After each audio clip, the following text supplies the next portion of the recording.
It was February 1943, in the frozen wasteland near Stalingrad, when a small unit of Soviet scouts found themselves cut off from their main force.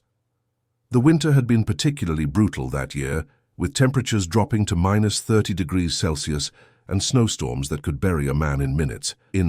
Lieutenant Volkov and his 5 remaining men had been sent on a reconnaissance mission 3 days prior, tasked with locating German artillery positions that had been shelling Soviet supply lines relentlessly. The mission had started well enough, but a sudden German counteroffensive had pushed through the area, severing all communication lines and leaving the scouts stranded deep behind enemy lines. Their radio had been destroyed by shrapnel during an artillery barrage on the 2nd day, and attempts to signal friendly aircraft had proven futile due to the constant cloud cover and snow. The men were exhausted, their rations nearly depleted, and frostbite was beginning to set in, despite their best efforts to keep warm in the abandoned farmhouse they had occupied. Volkov knew that without intelligence on German positions, or a way to communicate their findings, their mission was a failure. Sergeant Petrov, the oldest member of the unit at 35 years old, had served in the Finnish Winter War and knew the deadly mathematics of survival in such conditions. He calculated they had perhaps 2 more days before hypothermia and starvation would make movement impossible, and maybe 4 days before death claimed them all. The younger soldiers looked to Volkov and Petrov for leadership, but even these veterans were beginning to lose hope as each passing hour brought no sign of rescue or breakthrough. The sound of distant German patrols had grown more frequent, suggesting the enemy was tightening their grip on the area. On the morning of the 4th day, as a weak sun tried unsuccessfully to penetrate the grey sky, Private Dmitri spotted movement near the tree line, approximately 200 meters from their position. The men immediately took defensive positions, fingers frozen on triggers, expecting another German patrol. Through the scope of his rifle, Volkov observed what appeared to be a large dog moving erratically through the snow, stopping occasionally as if disoriented or searching for something. The animal was clearly not a wolf. Its movements too domesticated, too purposeful in an almost human way that suggested training or long association with people. As the creature drew closer, they could see it was a husky, its thick coat matted with ice, and what appeared to be dried blood along its flanks. Most remarkably, strapped to the dog's back was a leather harness, from which hung a distinctive cylindrical container, the kind used by military units to carry maps and documents. The dog seemed to be moving with determination, despite its obvious exhaustion, as if driven by some innate sense of duty or perhaps simply searching for human companionship in the vast emptiness. Volkov made a decision that would change everything. He ordered his men to hold fire and instead called softly to the animal, using the universal sounds that humans have always used to summon dogs. The husky's ears perked up immediately, and it changed direction, bounding through the deep snow toward the farmhouse with renewed energy. As it approached, the scouts could see the harness bore German military markings, and the map tube was sealed with wax stamps bearing Wehrmacht insignia. Whatever this dog carried, it had come from the enemy, and in that frozen moment, Lieutenant Volkov understood that their desperate situation might have just taken an unexpected turn. The husky collapsed at the threshold of the farmhouse, its breath coming in ragged gasps that sent clouds of vapor into the freezing air. Sergeant Petrov was the first to reach the animal, his experienced hands quickly assessing its condition while simultaneously working to unfasten the harness that held the mysterious map tube. The dog's eyes, a striking pale blue that seemed almost supernatural in the dim light, followed every movement with an intelligence that surprised the hardened soldiers. It made no attempt to bite or resist, as Petrov removed the container, though a low whimper escaped its throat when the sergeant's fingers brushed against a wound hidden beneath the matted fur. Private Dmitri brought what remained of their food rations, a small piece of hardened bread and some frozen meat that had been carefully rationed for the past 2 days. The husky devoured the offerings with desperate hunger, and Volkov noted that the animal had likely been wandering for days without sustenance, driven by training or instinct to continue its mission even as starvation threatened. While the dog ate, Volkov examined the map tube carefully, noting the wax seals were intact, and the German markings appeared authentic. The tube itself was of high quality, the kind used for important documents rather than routine communications, suggesting whatever lay inside held significant value. Breaking the seal with his knife, Volkov extracted a rolled sheaf of papers that had been meticulously protected from moisture. His hands trembled slightly, not from cold, but from anticipation, as he spread the documents on a makeshift table. What he saw made his heart race with an excitement he had not felt since the early days of the war, when victory seemed possible. The papers contained detailed tactical maps of German defensive positions, artillery placements, supply routes, and most critically, the locations of 3 Wehrmacht command posts within a 20-kilometer radius. Notes in German military script indicated troop strengths, ammunition reserves, and even the schedules for supply convoys. Petrov moved closer, his eyes widening as he recognized the strategic importance of what lay before them. These were not routine reconnaissance reports, but high-level intelligence meant for German divisional command.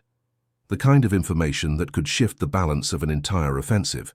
The maps showed gaps in German defenses that Soviet forces could exploit, revealed the precise locations of fuel and ammunition depots that could be targeted by artillery, and most importantly, identified the coordination points where German communications were centralized. With this intelligence, a well-planned Soviet assault could potentially encircle and destroy a significant German force. The question that immediately arose was how this Husky had come to possess such valuable documents. Volkov theorized the dog had been part of a German military unit, possibly trained as a messenger or guard dog, and had somehow escaped or been separated during combat. The blood on its flanks suggested the animal had been present during violent action, perhaps an ambush or artillery strike that had killed its handlers. Dogs trained for military service developed strong attachments to their units, and would often attempt to return to familiar territory or seek out other humans when separated, which explained why the Husky had approached their position rather than fleeing into the wilderness. Private Yuri, the youngest of the group at barely 19 years old, voiced what everyone was thinking, but hesitant to say aloud. Their mission had been to gather intelligence on German positions, and now that intelligence had literally walked into their hands, but they were still trapped behind enemy lines, with no way to communicate their findings to Soviet command. The maps were worthless if they died in this farmhouse or were captured by German patrols that seemed to be searching the area with increasing intensity. They needed a plan, and they needed it quickly, because the same luck that had brought this dog to them could just as easily bring German soldiers looking for their missing courier. Lieutenant Volkov spread the German maps across the floor and began correlating them with his own knowledge of Soviet positions from before they were cut off. The intelligence revealed that the nearest Soviet lines were approximately 8 kilometers to the northeast, closer than he had estimated.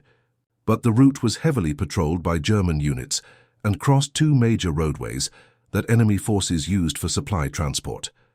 Moving during daylight would be suicide, but nighttime movement in these conditions carried its own lethal risks, with temperatures that could freeze exposed skin in minutes and visibility reduced to mere meters.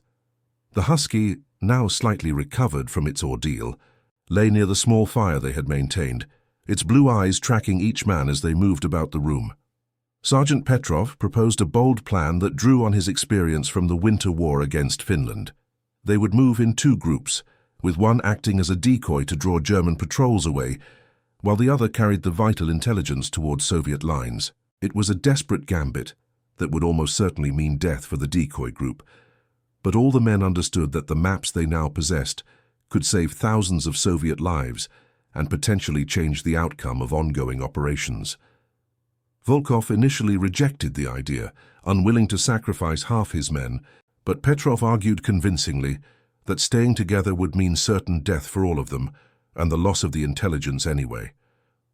As they debated tactics and survival odds, the Husky suddenly rose to its feet, ears erect and focused toward the western window. The scouts immediately fell silent, weapons ready, recognizing the alert behavior of a trained military dog. Within seconds they heard what the animal had detected first, the distant sound of vehicles and German voices carried on the wind. A patrol was approaching, perhaps searching for the missing documents, perhaps simply conducting routine sweeps of the area. Either way, their sanctuary was about to become a battlefield.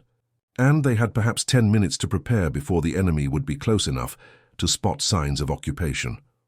Volkov made his decision with the clarity that comes from absolute necessity.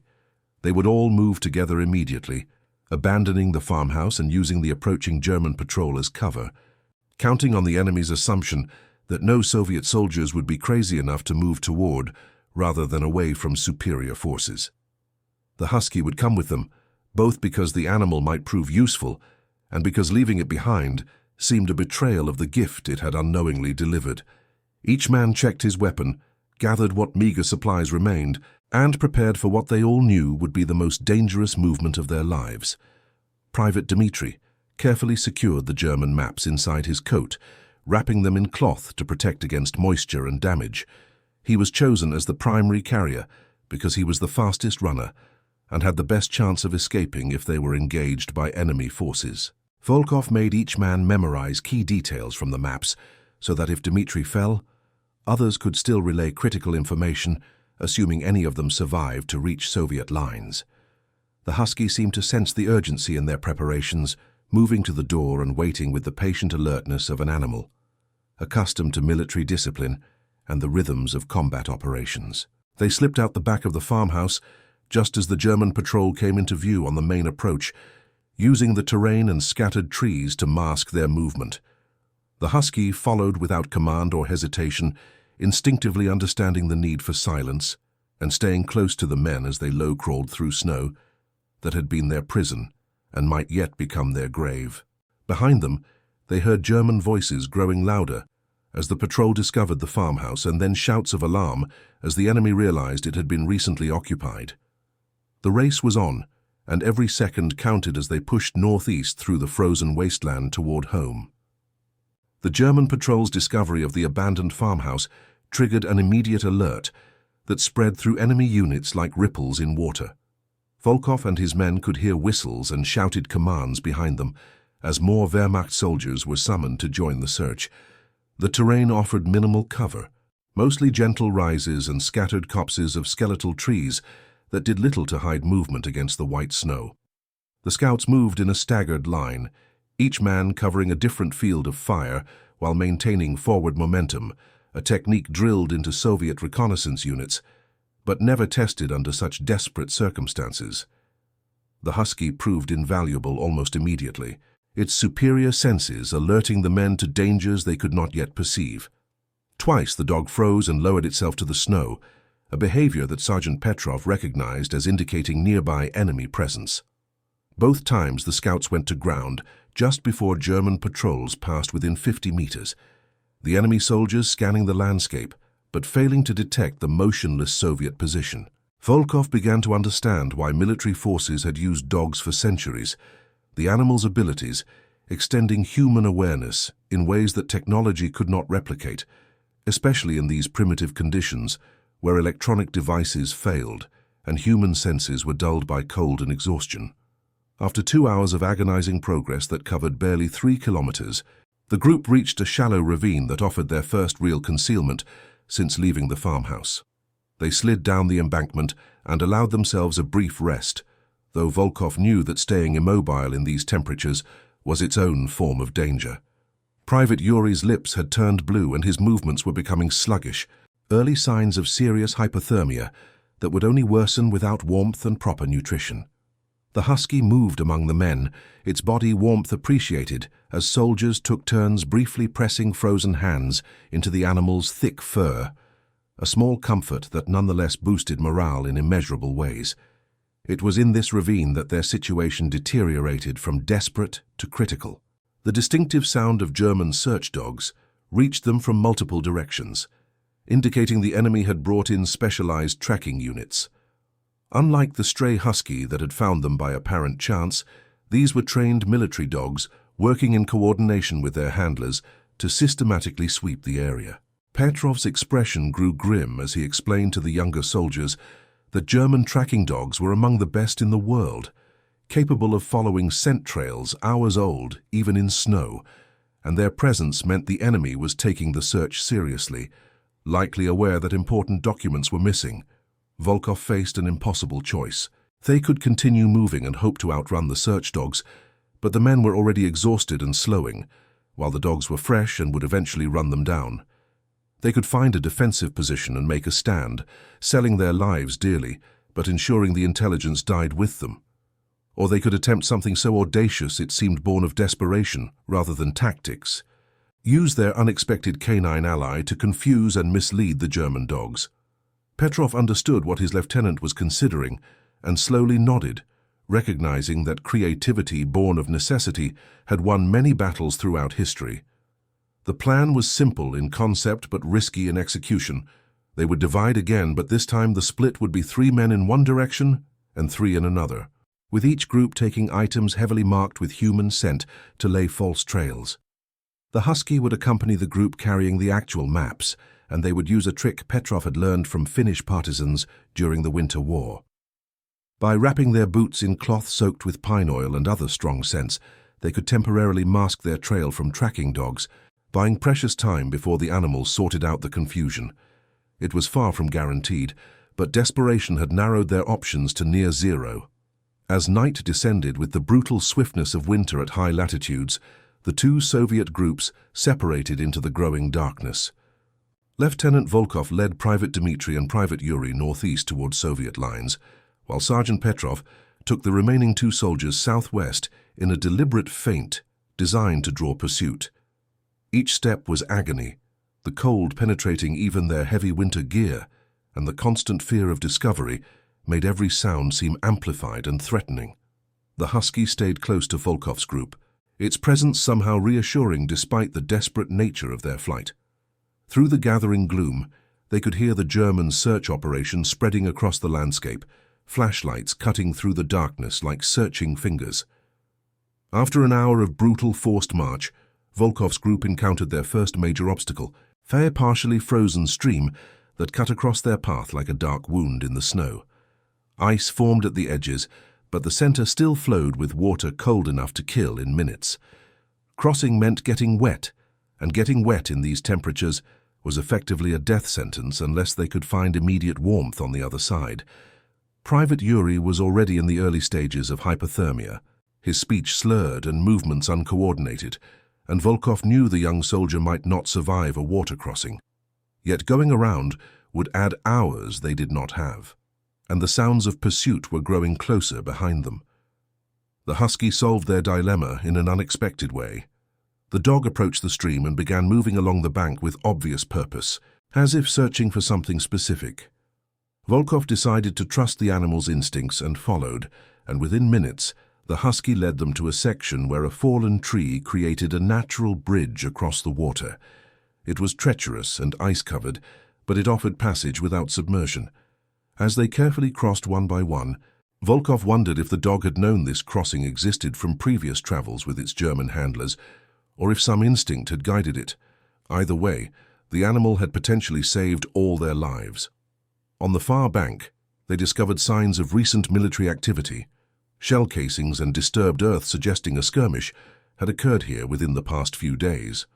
More importantly, Volkov recognized the casings as Soviet issue, meaning friendly forces had operated in this area recently. His heart lifted slightly with the hope that they were nearing Soviet positions, though he knew German and Soviet lines in this sector were often intermixed and fluid, creating confusion that killed soldiers from both sides. They pressed forward with renewed urgency, knowing each kilometer gained was one less they would have to cross if pursuit caught up to them. The sound of gunfire erupted behind them, distant but unmistakable, telling Volkov that Petrov's group had made contact with German forces. The feint was working, drawing enemy attention away from the actual map carriers, but the price was being paid in blood by men Volkov had commanded and lived beside for months. He felt the weight of command settle heavier on his shoulders, knowing he had sent those men to probable death so that he and the others might complete the mission.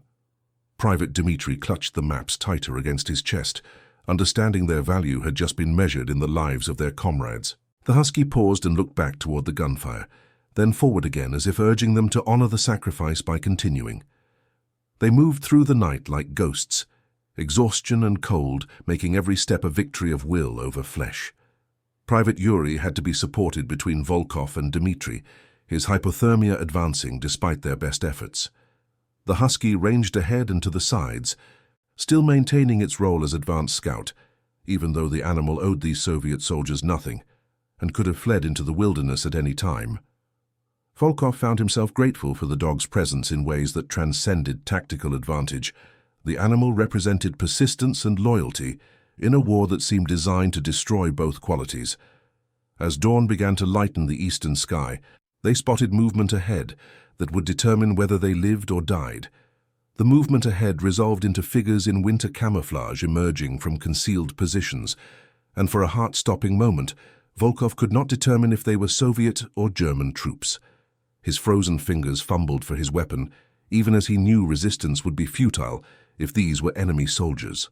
Then he heard a challenge called in Russian, the rough accent of Ukrainian that marked so many Red Army units, and relief flooded through him with such intensity he nearly collapsed. Private Dmitri responded with the correct countersign, and suddenly they were surrounded by friendly forces, Soviet infantry from a Guards regiment that had established positions in this sector only 2 days earlier. The Soviet soldiers were amazed to see the scouts emerge from behind enemy lines, and even more surprised by the Husky that accompanied them. A young lieutenant named Sokolov immediately ordered his men to provide aid to Private Yuri, who was carried to a dugout where a small fire burned and medical supplies waited. Volkov wasted no time explaining their situation, producing the German maps and documents while describing how they had acquired them. Sokolov's eyes widened as he reviewed the intelligence, immediately recognizing its significance and calling for a radio operator to contact regimental headquarters. Within minutes, a major from divisional intelligence was en route to their position. The Husky was given food and water by the Soviet soldiers, who treated the animal with the reverence accorded to lucky mascots and heroes. Several men examined the dog's wounds, which proved to be superficial, despite the blood that had matted its fur, mostly scratches and minor cuts, likely sustained while escaping whatever fate had befallen its German handlers. One soldier noted that the harness the dog wore was of exceptional quality, suggesting the animal had been valuable to the German unit, possibly belonging to an officer or specialized messenger service. The dog accepted the attention calmly, its pale blue eyes watching everything with that unsettling intelligence. Major Krasnov arrived within the hour, a veteran intelligence officer whose reputation for thoroughness was known throughout the front. He interrogated Volkov extensively about every detail of how the maps were obtained, examining the documents with the care of a scholar studying ancient manuscripts. After 2 hours of questions and verification checks, Krasnov declared the intelligence authentic and of the highest strategic value. He explained that Soviet command had been planning an offensive in this sector, but lacked precise information on German positions. The captured maps would allow them to strike with devastating accuracy at vulnerable points the enemy considered secure. That afternoon, Volkov and his surviving men were evacuated to a rear-area field hospital where they could recover from their ordeal. Private Yuri would survive, but would lose 3 toes to frostbite, a price he declared worth paying. There was no word on Sergeant Petrov and the others who had served as decoys, though the intensity of the gunfire suggested they had fought hard before being overrun. Volkov wrote a detailed report recommending all of them for medals, knowing that recognition would come too late for those who had fallen, but hoping their families might draw some comfort from official acknowledgement of their sacrifice. The Husky remained with the forward units, adopted by Lieutenant Sokolov's company as their mascot. 2 days later, the Soviet offensive began, artillery striking German positions with uncanny precision thanks to the captured maps. Infantry assaults focused on the weakest points in enemy defenses, and armored units exploited gaps that German commanders had thought were covered. The Wehrmacht forces in the sector were thrown into disarray, falling back in confusion as their supposedly secret positions were destroyed one after another. Hundreds of German soldiers were killed or captured, and Soviet forces advanced 5 kilometers in the first day alone, a significant gain in a war where meters were often bought with blood, all because a stray Husky had carried enemy secrets into Soviet hands. The success of the offensive made Lieutenant Volkov a minor celebrity within his division, though he deflected credit at every opportunity, insisting the real heroes were Sergeant Petrov and the men who had sacrificed themselves as decoys. He was promoted to captain and awarded the Order of the Red Star, a decoration he accepted with mixed feelings, knowing it represented both success and the cost of that success measured in friends' lives. During the ceremony, a colonel mentioned that interrogated German prisoners had revealed they were searching for both stolen documents and a valuable military dog that had disappeared during a partisan ambush on a courier convoy 5 days before Volkov's scouts encountered the animal. The story of how the Husky came to carry German intelligence gradually emerged from prisoner interrogations and captured documents. The dog had been part of an elite messenger unit serving a Wehrmacht division headquarters, trained to carry communications between forward positions and command posts when radio silence was necessary. During transport to a new position, the convoy was attacked by Soviet partisans who destroyed most of the vehicles and killed the majority of the German soldiers. In the chaos, several dogs escaped, including the Husky, which had been carrying routine administrative documents at the time, though German forces later realized more sensitive maps were also in containers the dogs wore. What remained unclear was how the Husky had come to have the most valuable documents rather than routine papers. Soviet intelligence officers developed a theory that during the ambush, a dying German officer had switched document tubes between dogs, perhaps hoping that if the valuable intelligence was recovered, it would be with a different animal than enemy forces expected. Alternatively, the tubes might have been switched accidentally in the confusion of combat. Either way, the Husky had wandered for several days behind German lines before its trained instincts to seek human contact led it toward the farmhouse where Volkov's scouts sheltered. The dog itself remained with Lieutenant Sokolov's infantry company, where it quickly proved its worth beyond the initial intelligence delivery. The Husky demonstrated abilities that suggested extensive military training, responding to hand signals, alerting to danger before human sentries detected it, and remaining calm under artillery fire that sent less experienced soldiers scrambling for cover. Sokolov formally adopted the animal and named it Tukarka, a name that meant lucky one in Russian, though the men simply called it Tuk. The dog participated in 3 more major operations that winter, twice alerting Soviet positions to German infiltration attempts that would have otherwise succeeded. Word of the remarkable Husky spread through Soviet forces in the region, and soldiers began treating encounters with the dog as good omens before combat operations. Divisional newspapers ran stories about Tuk, often exaggerating the details, but capturing the emotional truth that in a war defined by industrial slaughter and ideological hatred, the simple loyalty of a dog represented something pure and uncomplicated. For men who witnessed daily horrors and committed acts they tried not to think about, the Husky became a symbol of a better world that might exist after the war ended, a world where courage and faithfulness still mattered. Lieutenant Volkov visited Tuk several times during his recovery and subsequent reassignment to a reconnaissance training unit. Each time the dog recognized him immediately, displaying excitement that touched the captain more deeply than he cared to admit. He often wondered about the animal's original German handlers, whether they had treated the dog well, whether they had families waiting for them in Germany. The war had made enemies of men who might have been friends in other circumstances, and the Husky served as a reminder that animals knew nothing of ideologies or national boundaries, only loyalty to those who showed them kindness. As spring arrived and the Eastern Front thawed into mud, the nature of combat changed from the frozen desperation of winter to mobile operations across terrain that alternated between dust and swamp. Captain Volkov's training duties kept him away from frontline action, but reports continued reaching him about Tuk and Lieutenant Sokolov's company. The Husky had survived 2 close calls, once when shrapnel wounded the dog's shoulder during an artillery barrage, and another time when a German sniper's bullet passed close enough to singe the animal's fur. Each time Tuk recovered and returned to duty, the dog's reputation grew among Soviet soldiers, who increasingly viewed the animal as somehow charmed or protected by fate. The strategic impact of the intelligence the Husky had carried continued to reverberate months after the initial offensive. The captured German maps had revealed patterns in Wehrmacht defensive doctrine that Soviet planners exploited in subsequent operations across hundreds of kilometers of front.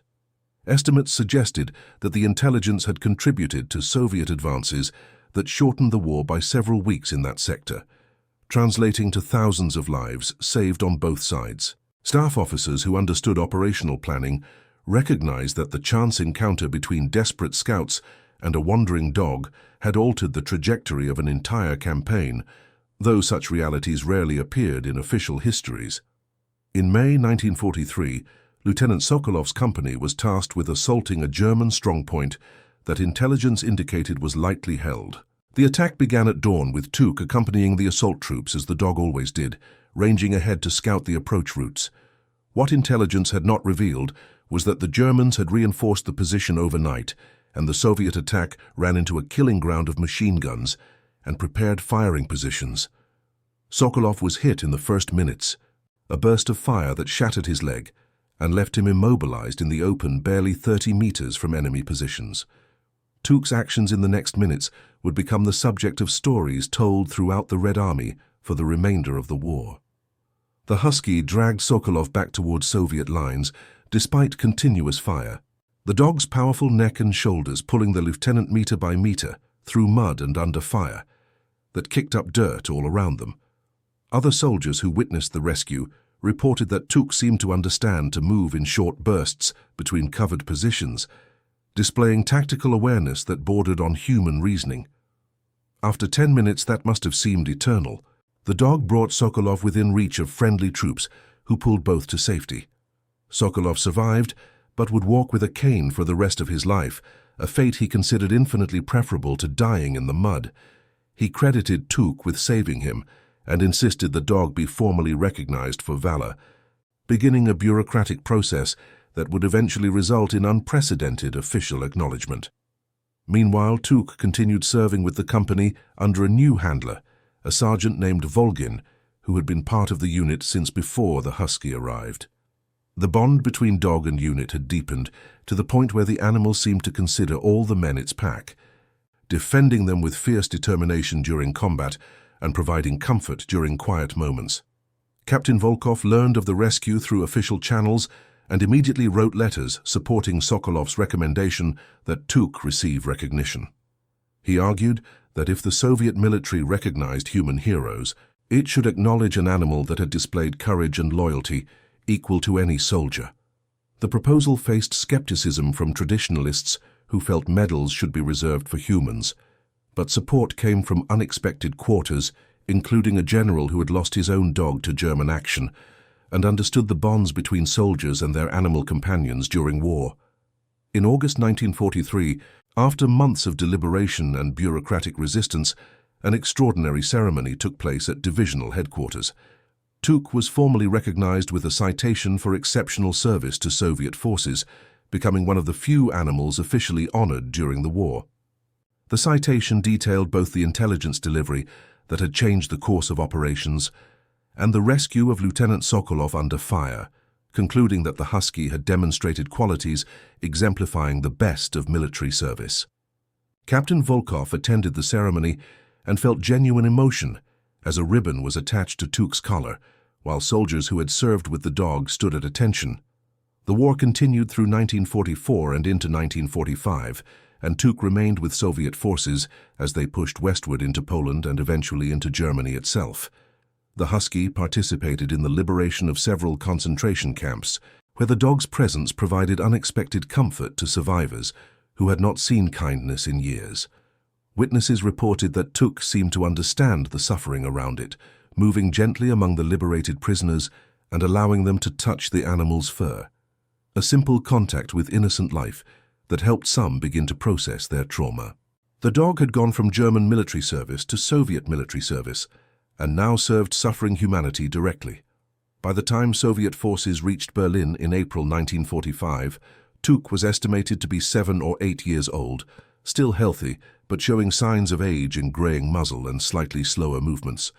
The Husky was present during the final assault on the German capital, though by this point, the dog's role had shifted from active scouting to mascot and morale booster.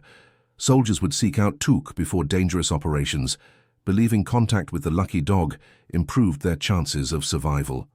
Whether this belief held any truth or was simply superstition made no difference to men about to face death. and Tuch accepted all attention with patient dignity. After Germany's surrender, the question arose of what should happen to the remarkable Husky. Tuch could not return to Germany, the country was in ruins, and its people struggled to survive, much less care for animals. Several Soviet officers expressed interest in adopting the dog, but consensus emerged that Tuch had earned retirement in a place of honor. A veterinary hospital in Moscow agreed to take the Husky, where the dog would live comfortably and serve as an example for training other military dogs. In June 1945, Tuch was transported to Moscow with full military honors, accompanied by Captain Volkov, who had been reassigned to the capital for staff duties. The story of the Husky, who carried German secrets to Soviet scouts and went on to serve throughout the war, appeared in Pravda and other Soviet publications as part of post-war narratives celebrating victory. The accounts simplified and mythologized many details, but the core truth remained that an animal had influenced the course of military operations through a combination of chance, training, and innate qualities that humans recognized as heroic. Tuch's photograph appeared in a book about animals in warfare, the pale blue eyes staring out from the page with that same unsettling intelligence observers had noted since the first encounter in the frozen wasteland near Stalingrad. Captain Volkov visited Tuch regularly at the Moscow facility, and the dog always recognized him immediately, despite the passage of time and the many people the animal encountered. During these visits, Volkov would sit beside Tuch and speak quietly about the men who had not survived the war, about Sergeant Petrov and the others who had sacrificed themselves, about Lieutenant Sokolov who walked with difficulty but lived, and about the strange twists of fate that had brought a German military dog to serve Soviet forces and ultimately to represent something beyond national loyalty. The Husky would lean against him, and in those moments the war seemed very far away. Tuch lived until 1951, reaching an age unusual for working dogs who had endured the stresses of combat. The Husky spent those final years in comfort, serving as a training example for new generations of Soviet military dogs and receiving visits from veterans who remembered the animal's service. When Tuch died peacefully in sleep, the body was preserved and eventually placed in a military museum, joining exhibits honoring other aspects of the Great Patriotic War. The pale blue eyes were preserved by taxidermy, still carrying that quality of intelligence that had marked the living animal. Captain Volkov, by then a colonel, attended the small ceremony when Tuch's preserved form was added to the museum collection. He reflected on how a chance encounter between desperate men and a wandering dog had influenced events in ways none of them could have predicted. The maps Tuch carried had contributed to Soviet advances, but the emotional impact of the dog's loyalty and courage had affected thousands of soldiers who served alongside the animal or heard its story. In a war that reduced humans to numbers and statistics, Tuch represented individual significance, the idea that one creature could matter and make a difference. The question Volkov pondered most deeply was whether Tuch had truly understood what it was doing during those years. Did the dog comprehend the significance of the maps it carried, or simply follow training to seek humans when lost?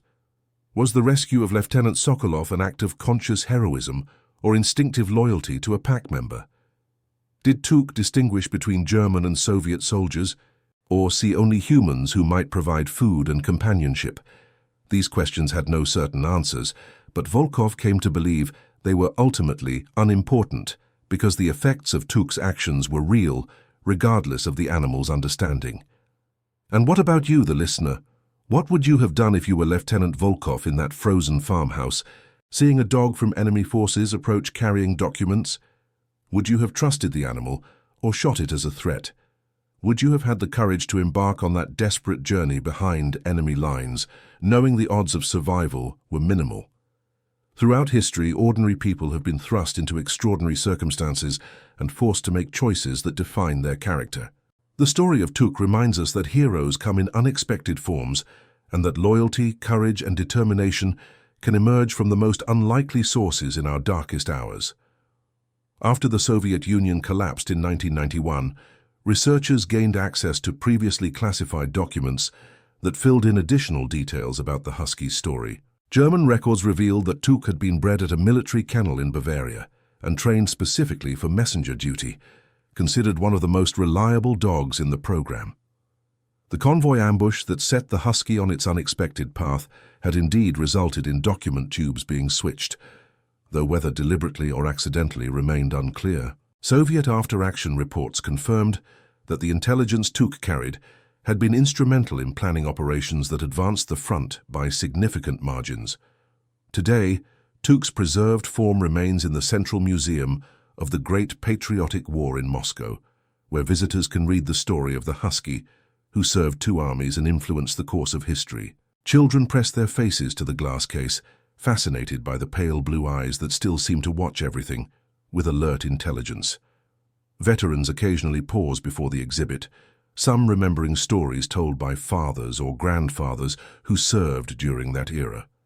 The museum label describes Tuk as a symbol of loyalty that transcends human conflicts, a reminder that in our worst moments, we can still recognize and honor nobility, whether in human or animal form.